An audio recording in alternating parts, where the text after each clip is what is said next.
The Kansas sun hung merciless in a cloudless sky when Wolf first saw her stumbling across the open prairie. He had been tracking a wounded deer for the better part of the morning, following blood spots through the tall grass when movement on the southern ridge caught his attention. At first he thought it might be a coyote, or perhaps a lost calf, but as he raised his hand to shade his eyes, he recognized the unmistakable shape of a human figure moving with the desperate, uneven gait of someone pushed beyond exhaustion. Wolf had learned long ago not to involve himself in other people's troubles. 5 years of drifting through Kansas territory had taught him that every problem had complications. Every rescue brought consequences, and the safest path was always to keep riding. He had earned his nickname honestly, preferring the company of silence and open spaces to the noise and betrayal that came with human connection. The few settlers who knew of him spoke in whispers about the tall man with the scarred hands who could track anything, fix anything, but never stayed anywhere long enough to be known. He watched the woman stumble and fall, watched her struggle back to her feet with visible effort, and felt the familiar urge to turn his horse and continue his hunt. But something made him pause. Perhaps it was the way she kept looking over her shoulder with raw panic. Perhaps it was the dust cloud rising in the distance behind her, suggesting pursuit. Or perhaps it was simply that she was heading directly into Badlands, where water was scarce and shelter non-existent. And even Wolf's hardened heart could not ignore certain death when he saw it approaching. He guided his horse down the ridge at a measured pace, taking his time to assess the situation. As he drew closer, he could see she was young, maybe 25, with dark hair matted with sweat and dust. Her dress, once probably fine fabric, was torn at the hem and stained with prairie dirt. She carried nothing except what looked like a small bundle wrapped in cloth, clutched against her chest with both arms, as if it contained everything that mattered in the world. When she saw him approaching, she stopped dead, her body tensing like a deer about to bolt. Wolf reined his horse 20 feet away and simply sat there, making no move that could be interpreted as threatening. He had learned that silence often communicated more than words, especially to frightened creatures. Whether animal or human, she studied him with wide, exhausted eyes, clearly trying to determine if he represented salvation or another danger. Wolf let her look, keeping his hands visible on the saddle horn, his expression neutral. Behind her, that dust cloud was getting closer, and he could now make out the shapes of multiple riders, at least 4, moving fast across the prairie. "Please," she finally said, her voice cracked and hoarse. "Please, I need help. They are coming for me." Wolf glanced at the approaching riders, then back at the woman. His jaw tightened slightly, the only outward sign of the decision being made behind his weathered face. Every instinct told him to ask no questions, to point her toward the nearest town and ride away. But the bundle she held shifted slightly, and he heard the unmistakable sound of an infant's whimper. The woman saw his gaze drop to the bundle and instinctively turned away, as if to shield the baby from even his eyes. That protective gesture decided something in Wolf that words never could have. He had been many things in his life, made many choices he was not proud of, but he had never been the kind of man who could abandon a woman and child to pursuers who clearly meant them harm. Without a word, Wolf extended his hand down to her. She hesitated only a moment before grabbing it, and he pulled her up behind him on his horse with practiced ease. The baby, now visible as a tiny bundle of blankets, with a small face barely showing, made soft sounds of distress but did not cry loudly. Wolf noticed the woman's hand immediately moved to soothe the child, her touch gentle despite her obvious exhaustion. "Hold on," Wolf said, the first words he had spoken. His voice was rough from disuse, deeper than she might have expected. He turned his horse and urged it into a gallop, heading not toward town or any settlement, but deeper into the wilderness, where he knew the land better than any man alive. Behind them, shouts erupted as the riders spotted their quarry escaping. Wolf did not look back. He had made his choice, and whatever consequences followed would have to be dealt with as they came. The woman wrapped one arm around his waist while keeping the other secure around her baby. Wolf could feel her trembling, feel the rapid beat of her heart against his back. She said nothing more, saving her breath for survival, trusting this silent stranger with her life and her child's life, because she had no other option left. As they rode hard across the prairie, heading toward the broken canyon country where Wolf had made his camp, He wondered briefly what trouble he had just invited into his carefully maintained solitude. But the thought passed quickly, replaced by the immediate necessity of outrunning four-armed riders across terrain that could break a horse's leg in the blink of an eye if a man did not know every gopher hole and hidden wash. The chase had begun, and Wolf had no illusions about what would happen if those riders caught up with them. Whatever this woman had done or witnessed, whatever she carried beyond just her child, someone powerful wanted her badly enough to hunt her across open country in broad daylight. And now, by choosing to help her, Wolf had made himself a target too. Wolf's camp lay hidden in a narrow canyon, where water seeped from limestone rocks and cottonwood trees provided rare shade in the Kansas Badlands. He had discovered it 2 years ago while tracking a horse thief, and had returned regularly ever since, appreciating the natural defenses it offered. The canyon entrance was narrow enough that only one rider could enter at a time, and the walls rose steep and unforgiving on both sides. A man who knew the terrain could defend this place against significant numbers if necessary. He brought his exhausted horse to a stop near the small spring and helped the woman dismount. She slid down carefully, clutching her baby, and immediately sank to her knees in the shade of the cottonwoods. Wolf watched her for a moment, noting how she positioned herself with her back against the rock wall, how her eyes continuously scanned their surroundings despite her exhaustion. She had the awareness of someone who had been hunted before, someone who understood that survival meant constant vigilance. Wolf unsaddled his horse and let it drink from the spring before hobbling it where it could graze on the sparse grass. Then he gathered his canteen and a strip of dried venison from his supplies and approached the woman slowly, as one might approach an injured animal. He set the items beside her without speaking and stepped back to give her space. She looked at the offerings, then up at him with confusion and gratitude mixed in her expression. "Thank you," she whispered. "You did not have to help us."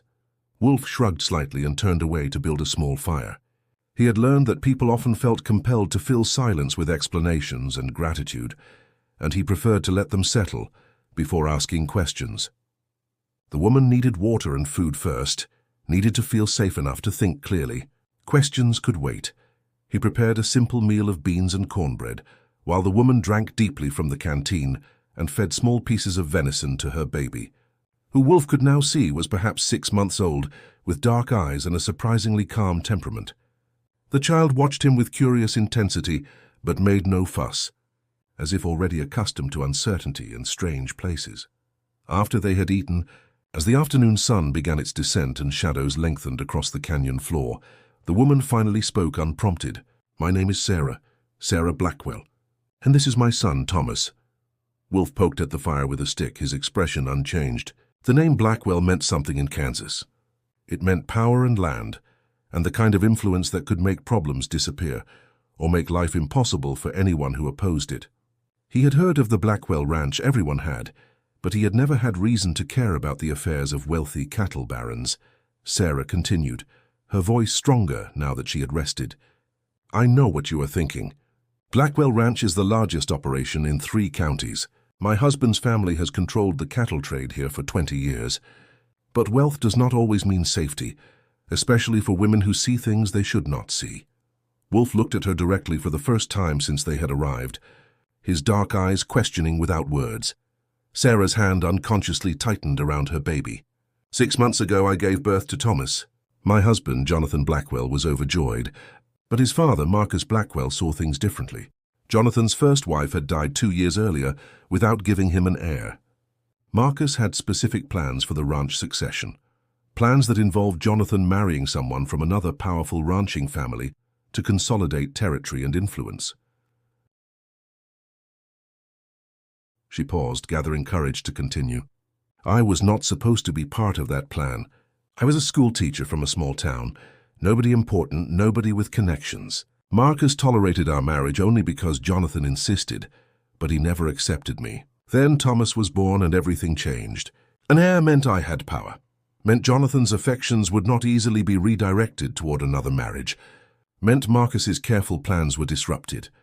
Wolf added wood to the fire, listening without comment. The story had the ring of truth, the messy complexity of real human conflict rather than simple villainy. 3 weeks ago, Sarah continued, her voice dropping. I overheard Marcus and the ranch foreman discussing a solution to their problem. They were planning to arrange an accident, something that would look natural, that would remove me from the picture while sparing Thomas. Once I was gone, they could raise my son as they saw fit, and Jonathan would eventually marry whoever Marcus chose. She looked down at her baby, tears forming but not falling. I ran that night, took Thomas and a horse and rode until the horse collapsed. Then I walked. I've been moving for 3 weeks, hiding in abandoned homesteads, trading my jewelry for food, always staying ahead of the men Marcus sent to find me. Until today, when I simply could not run anymore. Wolf was quiet for a long time, processing the information. He had asked for no part of this, wanted no involvement in family feuds between powerful people.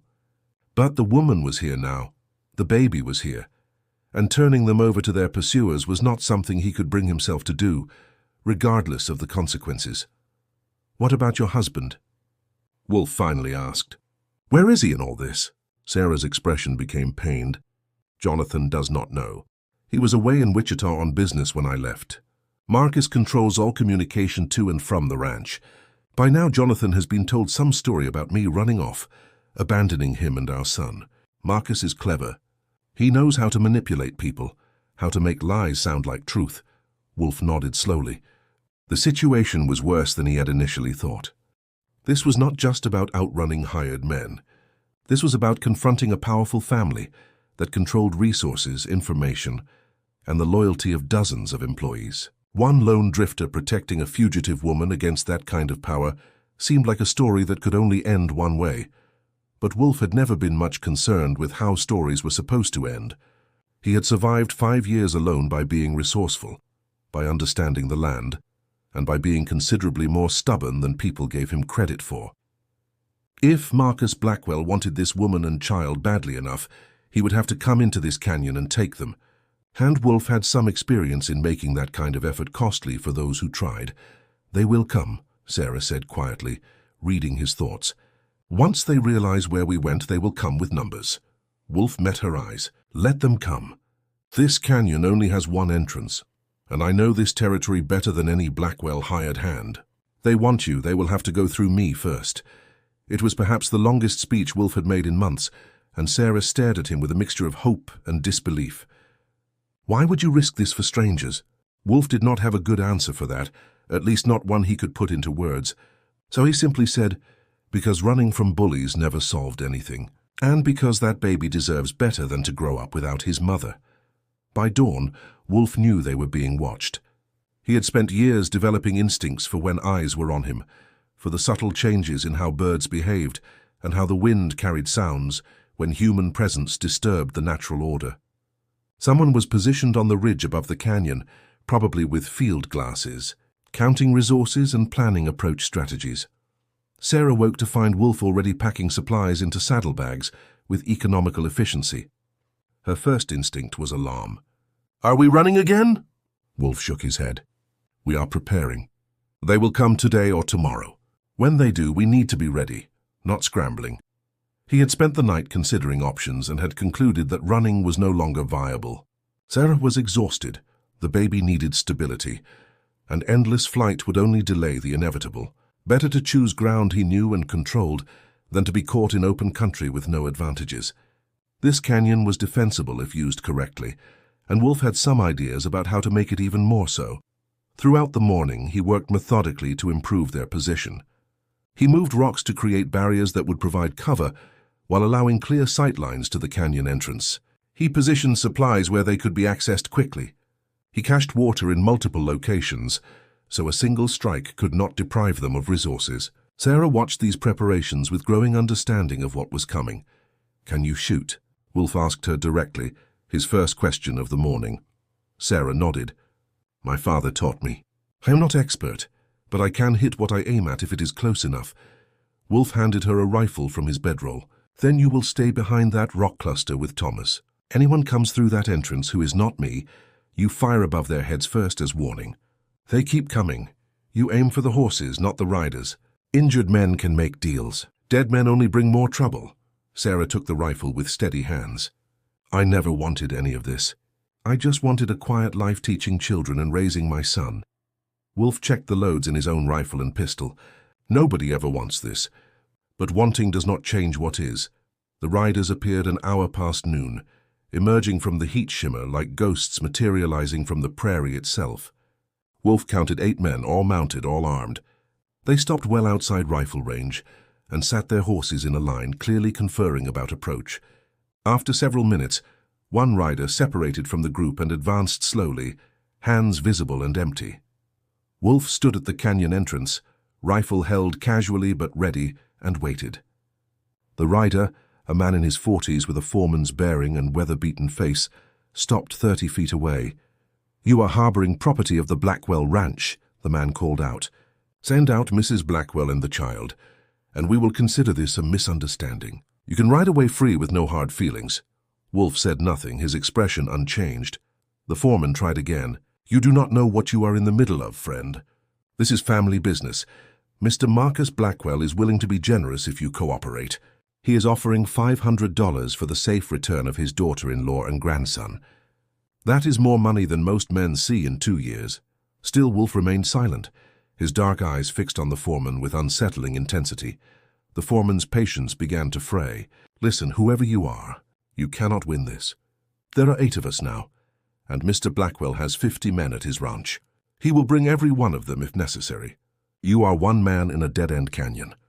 Be smart about this." Finally, Wolf spoke, his voice carrying clearly across the distance. "Tell Marcus Blackwell his daughter-in-law and grandson are under my protection. Tell him if he wants them, he will have to come himself and explain to their faces why he sent men to take them by force. Tell him I am not impressed by numbers or threats, and this canyon will become a graveyard for anyone stupid enough to try to take them." The foreman's face reddened. "You just signed your death warrant, friend." Wolf shrugged slightly. "Maybe, but I will die knowing I stood for something other than money and bullying." "What will you die knowing?" The question hung in the air between them. The foreman stared at Wolf for a long moment, then wheeled his horse and rode back to his men. Wolf watched them confer, saw gestures and arguments, saw the group split with some clearly advocating immediate attack, while others argued for a different approach. Finally, they pulled back beyond the ridge, disappearing from view but certainly not from the area. Sarah emerged from her position behind the rocks, still holding the rifle. "They will come back with more men." Wolf nodded. "Yes, but they also might do something smarter. They might spread word that a lone man is defying the Blackwell Ranch, that he is protecting a woman and baby against impossible odds. Some men will hear that and think I am crazy. But some men might hear that and remember times they were pushed around by people with power. Some might remember what it feels like to want to stand up, but being too afraid to do it alone." Sarah looked at him with new understanding. "You want them to spread the story." Wolf met her eyes. "Power like the Blackwells have only works if people accept it without question. The moment someone questions it, stands against it publicly, that power starts to look less absolute. I am one man, yes, but one man can sometimes light a spark that spreads. It has happened before. It was a long gamble, Wolf knew. More likely, the Blackwells would simply bring overwhelming force and end this within days. But there was a small chance, a slim possibility, that his defiance might resonate with others who were tired of being controlled by wealthy ranchers who treated territory as their personal kingdom. Kansas was full of small ranchers and homesteaders who resented the power of operations like Blackwell Ranch but felt powerless to resist individually. As the sun set that evening, and Wolf maintained watch from the canyon entrance, Sarah fed Thomas and sang softly to him. The sound carried in the stillness a reminder of what was at stake. Not just one woman's freedom or one child's safety, but the principle that people deserve protection from those who would abuse power for personal gain. Wolf had spent 5 years avoiding exactly this kind of confrontation, but now that he was in it, he discovered something surprising. He no longer felt the crushing weight of solitude he had carried for so long. He felt purpose, felt connected to something larger than his own survival. It was simultaneously terrifying and liberating, and he understood that regardless of how this ended, he would never be able to return to the empty drifting that had defined his recent years. The night brought sounds on the wind, horses moving in the distance, men setting camps. Tomorrow would bring answers one way or another. The rider approached alone at first light, but this one was different. Wolf recognized immediately that this was not another Blackwell hired hand. The horse was a working ranch animal, rather than a hired gun's mount, and the rider sat the saddle with the easy competence of someone who spent long days checking fences rather than intimidating neighbors. Wolf remained at his position, but did not raise his rifle. Something about the rider's body language suggested conversation rather than confrontation. The man stopped at the same distance the foreman had used the previous day and removed his hat in a gesture of respect. "Name is Henry Cartwright," the man called out.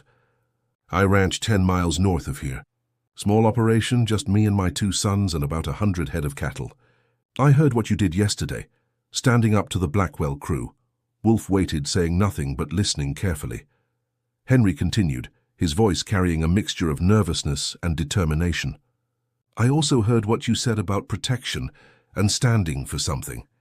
That got me thinking about conversations I have not had the courage to start, about things I have seen and stayed silent about, because speaking up against the Blackwell seemed like inviting ruin." He paused, gathering his words. 5 years ago, the Blackwells wanted to expand their grazing range. They approached me with an offer to buy my land. I said no. Suddenly, my water supply got contaminated. My fences started getting cut. Cattle went missing. Eventually, I lost 40 head to rustlers who were never caught, despite me finding tracks that led straight toward Blackwell property. Wolf's expression remained neutral, but he was beginning to see where this was going. "I could not prove anything," Henry said, "and I could not afford to lose more. So I accepted a new offer from the Blackwells, less than half what they had originally proposed, and I sold them 2,000 acres of my best grazing land. It nearly broke my operation. I have been bitter about it ever since, but I told myself there was nothing I could have done differently. That standing up to them would have just meant losing everything, instead of just losing most of it." He looked directly at Wolf. "Then, yesterday, I heard about a lone drifter who told the Blackwell foreman that he was not impressed by numbers or threats. And I realized I have been making excuses for my own cowardice. So I came here to say this. If you are really standing against them, you are not as alone as you think. There are a lot of us small ranchers and homesteaders who are tired of the Blackwells treating this territory like their personal property." Wolf finally spoke. "What exactly are you offering, Mr. Cartwright?" Henry replaced his hat. "I am offering to spread the word, to tell every rancher and farmer I know that someone finally stood up, and that others can stand with him. I am offering to be here when the Blackwells come back, and I am offering to bring anyone else who is tired of being pushed around." It was both more and less than Wolf had hoped for. More because it suggested his gamble about sparking resistance might actually work, less because gathering angry farmers and small ranchers to face trained gunmen could easily turn into a massacre that would accomplish nothing except more grief. "I appreciate the sentiment," Wolf said carefully. "But I'm not looking to start a war. I'm just trying to protect a woman and her baby from people who mean them harm." Henry nodded. "I understand. But sometimes protecting one person means standing against the whole system that would hurt them. And sometimes one person's stand gives the rest of us permission to finally do what we knew was right all along." Before Wolf could respond, Sarah emerged from the canyon carrying Thomas. She had heard the conversation and understood what Henry was offering. "Mr. Cartwright," she called out, "do you have children?" Henry turned his attention to her. "Yes, ma'am. 3 boys and a daughter." Sarah adjusted Thomas in her arms. "Then you understand what it means to want better for them. My son deserves to grow up in a world where powerful people cannot simply take what they want, because no one dares to stop them. If your stand here today helps create that world, then it is worth the risk." Henry's face showed respect for her courage. "My daughter is about your age, ma'am. If someone was threatening her and her child, I would hope a stranger would show the same courage Mr. Wolf here has shown. So yes, I will spread the word. And I will be back tomorrow with whoever is willing to stand with us."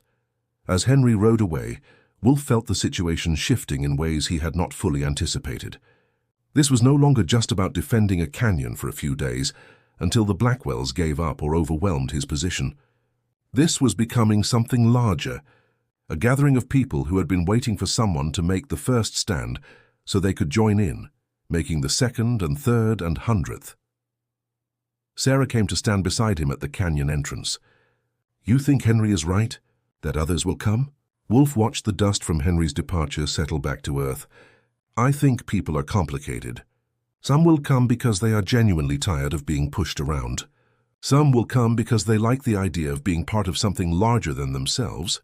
Some will come because they want to see the Blackwells taken down a notch, and this seems like a chance to witness it safely. And some will not come at all, Sarah added. Wolf nodded. Most will not come. Most will hear about this and think we are crazy, that we are inviting destruction for no reason. They will stay home and wait to see what happens, and if we somehow survive, they will claim they supported us all along. That is human nature. Sarah looked down at Thomas, who was sleeping peacefully despite the tension surrounding him.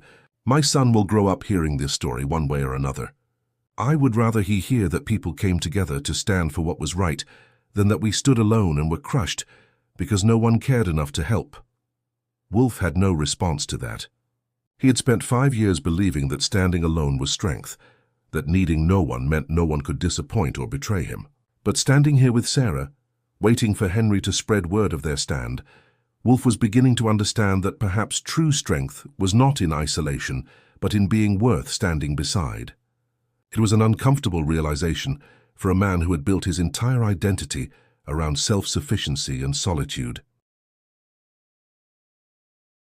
That afternoon, 2 more riders appeared on the ridge. These did not approach, just sat their horses and watched.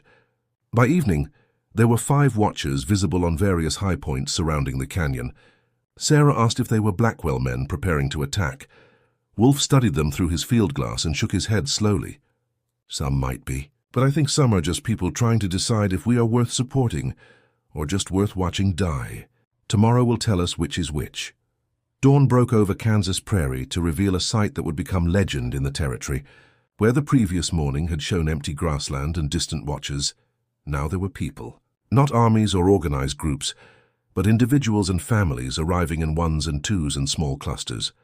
They came on horseback and in wagons, carrying rifles and supplies, setting up camps at a respectful distance from Wolf's Canyon, but clearly positioning themselves between his position and any approach from Blackwell Ranch.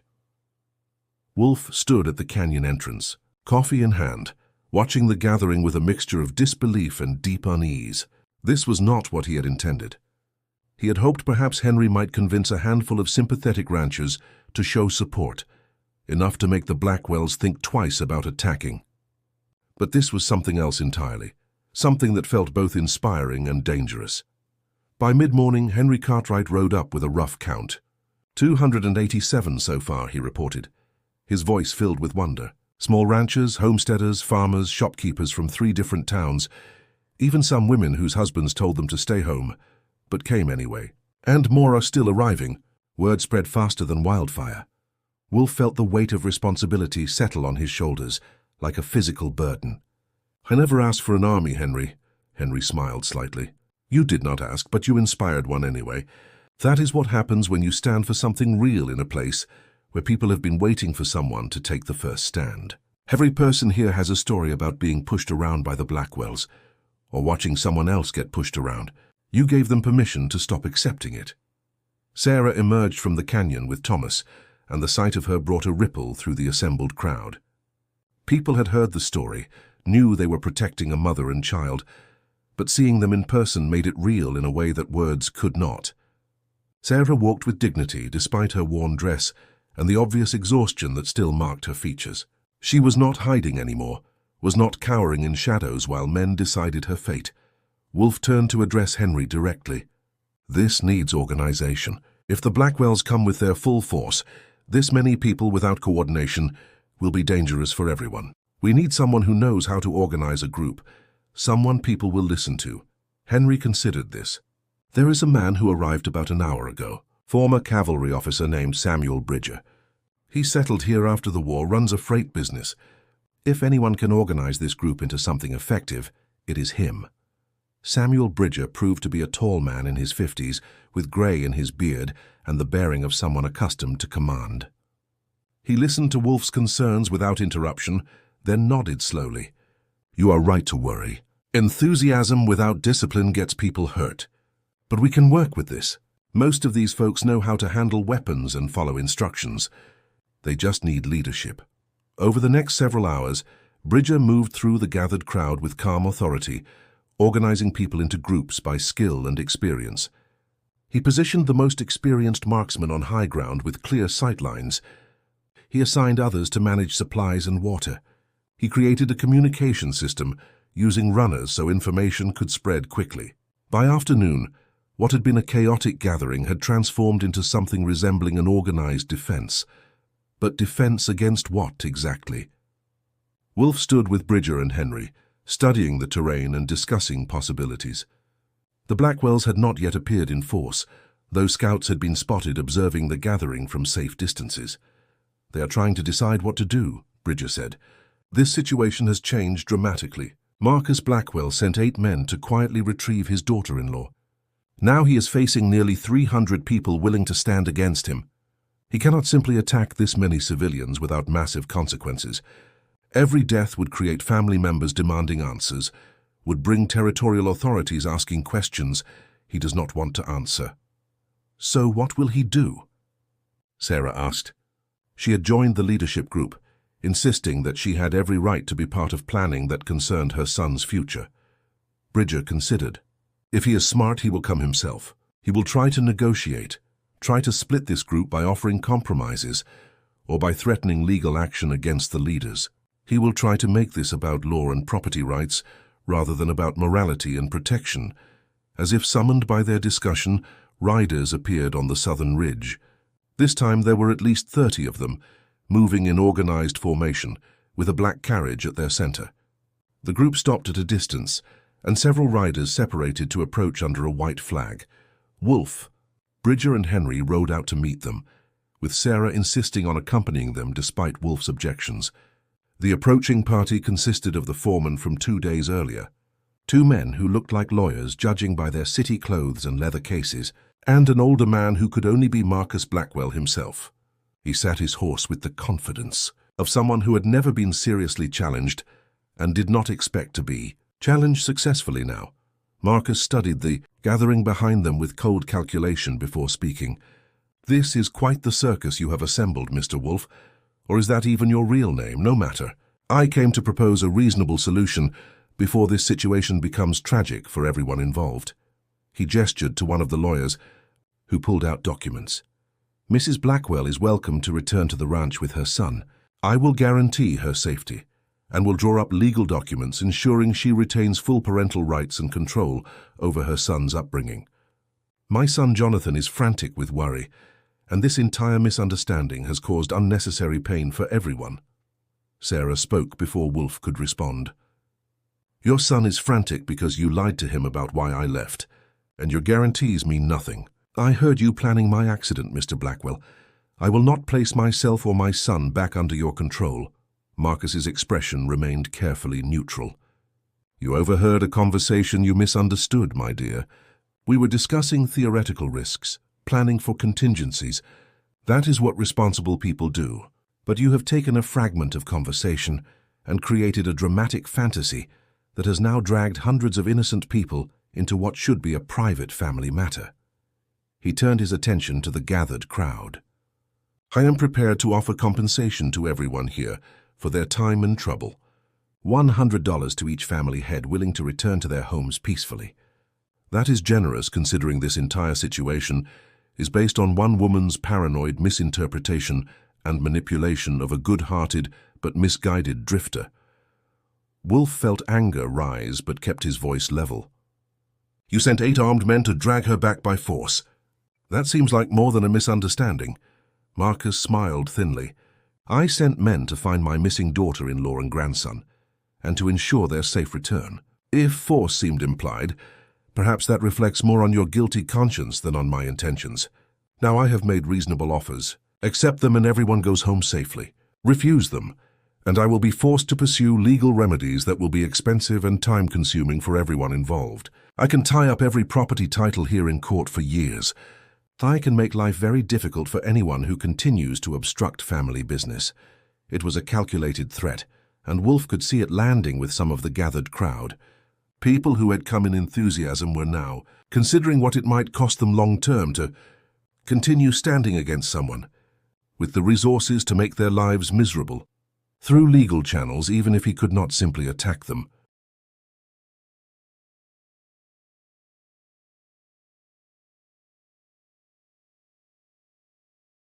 Bridger spoke up, his military bearing adding weight to his words.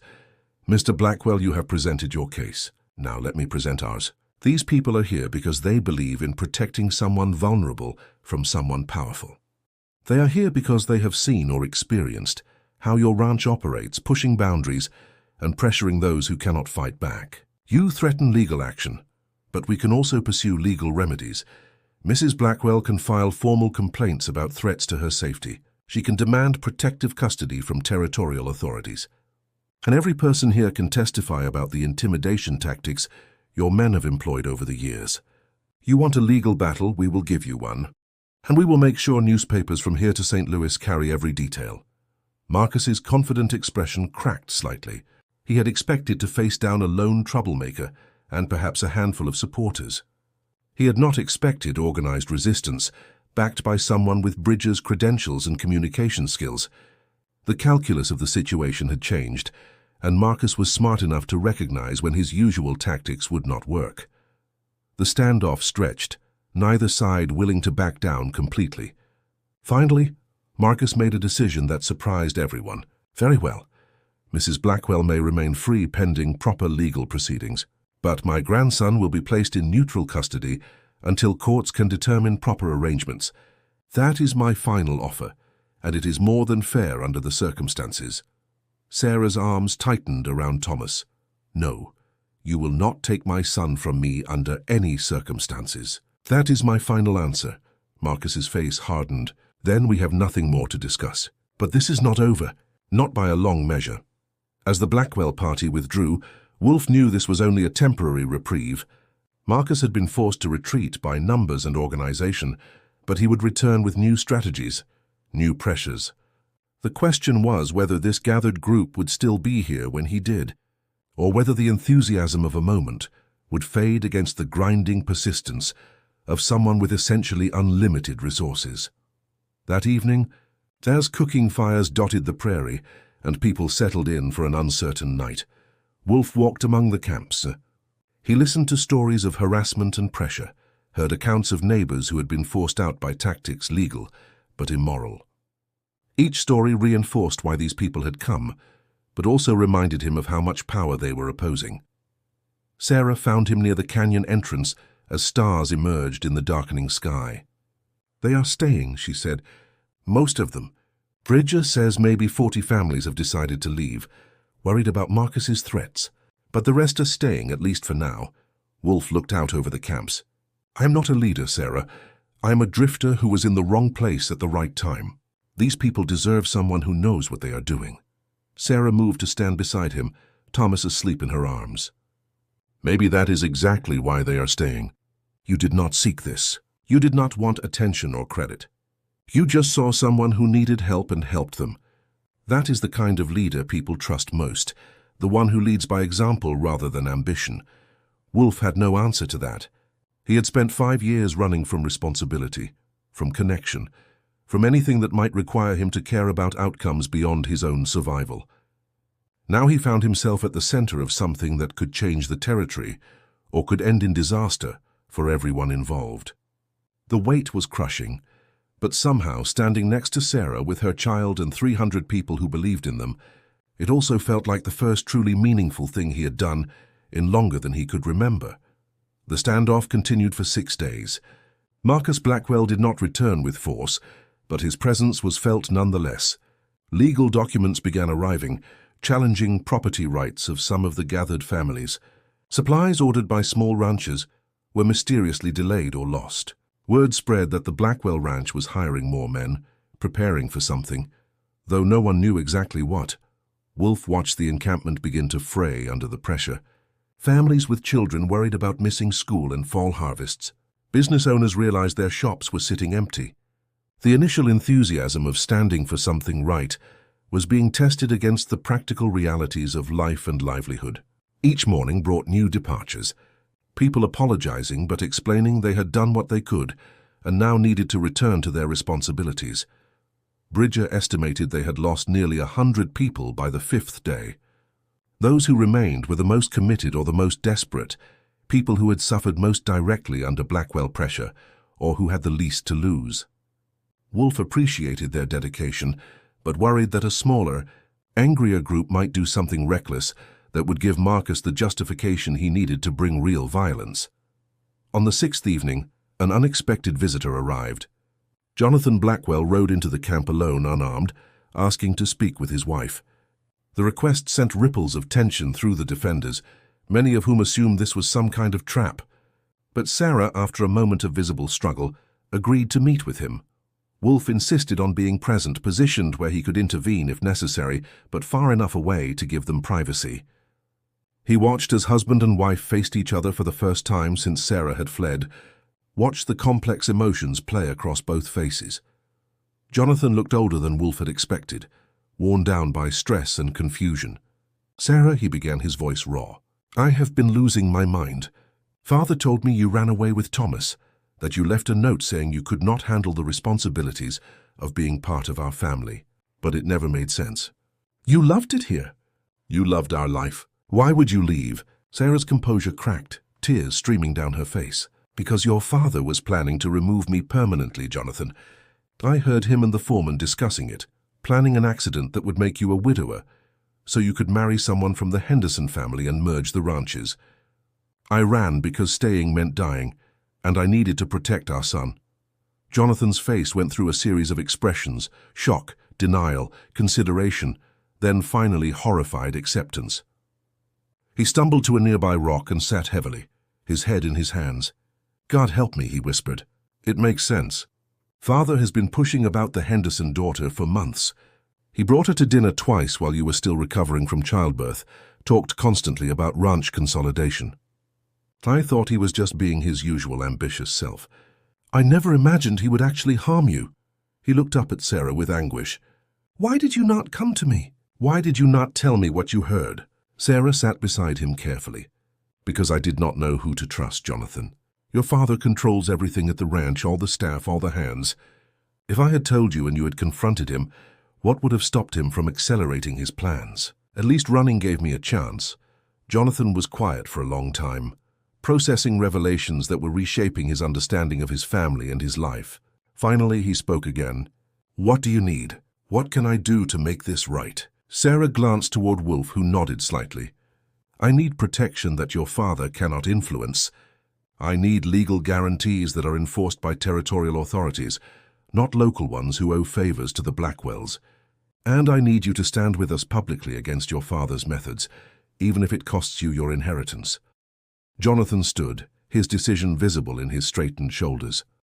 "I will do all of that. Father has been building an empire at the expense of decency for too long. It is time someone in the family said no, even if that someone should have said it years ago." He turned to look at Wolf. "I owe you an apology and a debt. You protected my wife and son when I failed to. That is not something I will forget." Wolf simply nodded. "Your family, your responsibility. I just kept them safe until you could get here." Jonathan's appearance at the camp changed everything. By morning, word had spread through the territory that the Blackwell heir had sided with his wife against his father, that he was publicly supporting the gathered defenders and calling for investigation into his father's business practices.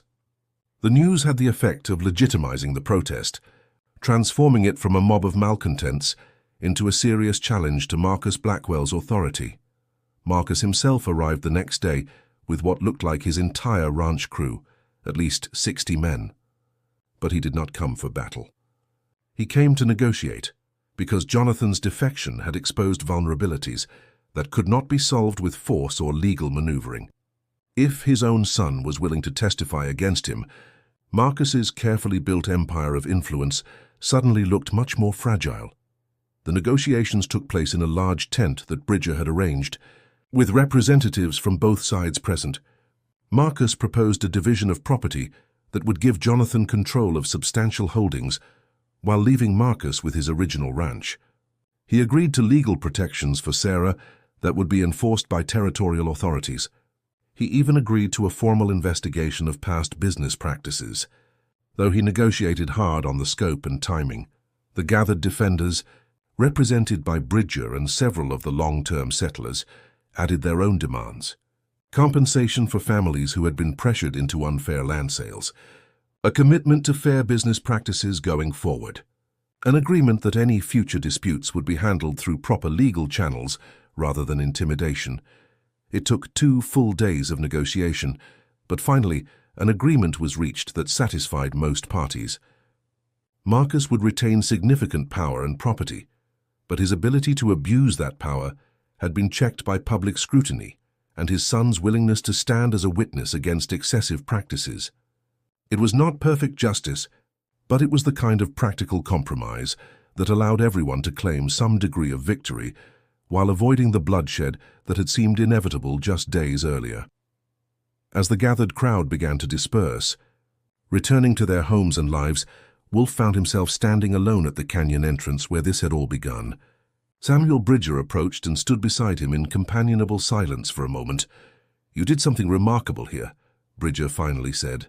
"You showed people that standing up is possible, that power can be checked when enough ordinary people decide they have had enough." Wolf shook his head slightly. "I just tried to help one woman and her baby. Everything else was other people's choices." Bridger smiled. "That is what makes it remarkable. You were not trying to be a hero or start a movement. You just did what was right in the moment, and that authenticity inspired others. That is the kind of leadership this territory needs." Wolf did not respond, uncomfortable with the praise and the implications. He had not changed who he was, had not suddenly become someone who wanted responsibility or attention. He was still the same man who preferred solitude and silence to the noise of human complication. But as he watched families packing up camps, saw children playing together who had formed friendships during the standoff, listened to Sarah laughing with Jonathan as they made plans for their future, Wolf had to admit that maybe he was not quite the same man who had first seen a desperate woman stumbling across the prairie. Something had shifted, some wall had cracked, and he was not entirely sure he wanted to rebuild it.